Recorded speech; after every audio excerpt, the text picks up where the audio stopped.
सुषमा अंधारे काय बोलत आपण पाहूया.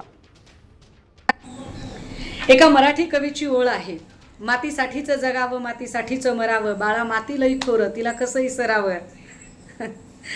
परंतु मराठी मातीत ज्यांचा देह पोचलाय त्यांना या मराठी मातीशी प्रामाणिक राहता येत नाही. ज्या एकनाथ शिंदेंचा देह या महाराष्ट्रातल्या मराठी मातीत पोचला गेलेला आहे, या महाराष्ट्रातलं क्षार पाणी घेऊन ज्यांची वाढ झाली आणि याच महाराष्ट्रातल्या मराठी माणसांनी ज्यांना भरभरून प्रेम, साथ, सहकार्य आणि विश्वास दिला, त्या सगळ्या मराठी माणसांशी प्रतारणा करत आज एकनाथ शिंदे जय गुजरात म्हणतात. ते उगाच म्हणत नाही. खरं तर एकनाथ शिंदेंच्या ठाई एकनिष्ठता किंवा प्रामाणिकपणा हा जरी गुण नसला तरी एकनाथ शिंदेंच्या ठाई धूर्तपणा आणि चतुरपणा ठासून भरलेला आहे.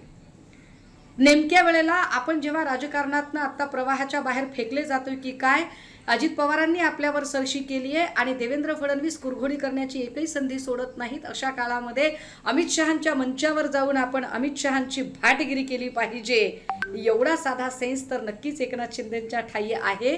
कारण उद्या जेव्हा सगळा महाराष्ट्र आणि अवघा मराठी माणूस महाराष्ट्र आणि मराठीच्या अस्मितेसाठी मुंबईमध्ये एकवटत आहे, अगदी त्याच वेळेला अमराठी मतांची